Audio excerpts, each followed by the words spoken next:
The restroom door slammed so loudly that it echoed down the empty hallway. A woman's trembling voice followed, "Let me go." And that was the moment Daniel, a single dad who only came to this luxury hotel to pick up a cleaning shift, froze mid-step. He hadn't even clocked in yet. He wasn't supposed to be there, wasn't supposed to hear anything. But destiny doesn't wait for permission. The next sound, a muffled scream, forced his feet to move before his mind could ask if he was ready to face whatever waited behind that door. Daniel pushed the door open just enough to peek inside. Two men had cornered a woman against the marble counter, their silhouettes blocking her escape. She was dressed in a torn, expensive suit, her hair messy, breathing fast, yet her eyes still fierce with defiance. Daniel didn't know her name, didn't know she was a billionaire CEO, or one of the most powerful women in the city. All he knew was that someone needed help, and he wasn't going to walk away. But he also knew something else. He had a daughter waiting at home, counting on him. One wrong move could end everything. Still, he stepped fully inside. And everything changed. Daniel's heart pounded as he entered, acting fast despite fear gripping his chest. "Hey," he shouted, his voice cracking yet loud enough to jolt the two men. They turned sharply toward him, annoyed, surprised, ready to shut him up.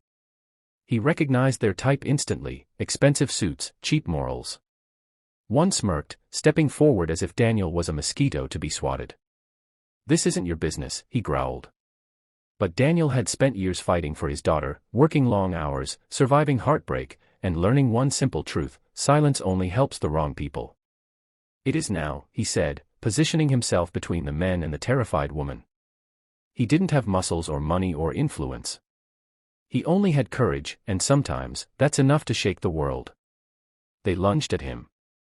Daniel blocked one punch, failed to block the next, and crashed against the sink. Pain shot through him, but he forced himself to stay up. The woman, gathering strength, grabbed a metal tissue dispenser and threw it at one of the attackers. The distraction was enough for Daniel to grab the other man's arm and twist it, slamming him to the floor. A loud groan filled the restroom.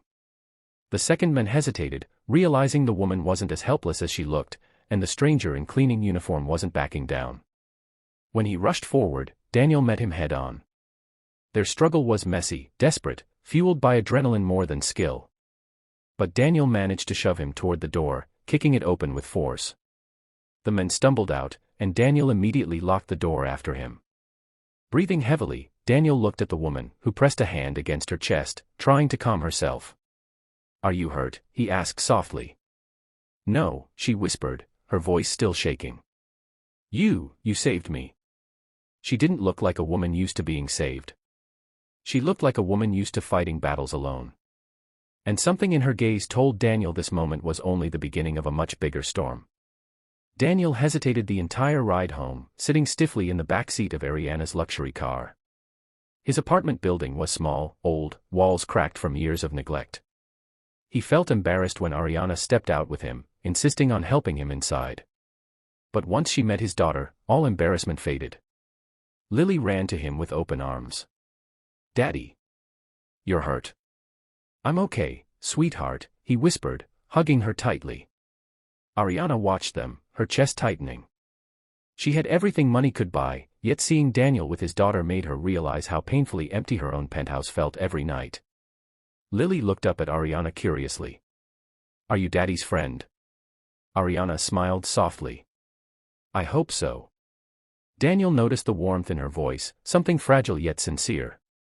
As she helped him sit, she whispered, "You saved me today. I don't forget things like that." He didn't know what she meant. Not yet. But life had already shifted in a way neither of them could predict. The next morning, Daniel woke to knocking on his door. When he opened it, Ariana stood there, dressed beautifully, a gentle smile replacing the fear of last night. "I need your help," she said simply. "With what?" he asked. "With something I can't trust anyone else to do." Daniel blinked, confused. "Why me?" "Because you're the only person who stepped forward when everyone else stayed silent." He didn't know whether to say yes or run from the chaos that seemed to follow her. But then she said something that broke every wall he had built. "I haven't felt safe in a long time," she whispered. "But I felt safe when you walked in." A slow, heavy silence settled between them. Please, she added, just hear me out. Daniel exhaled. Okay. I'm listening. And that was the beginning of a bond neither of them could deny. A bond built by one moment of courage, a moment that would turn their worlds upside down forever.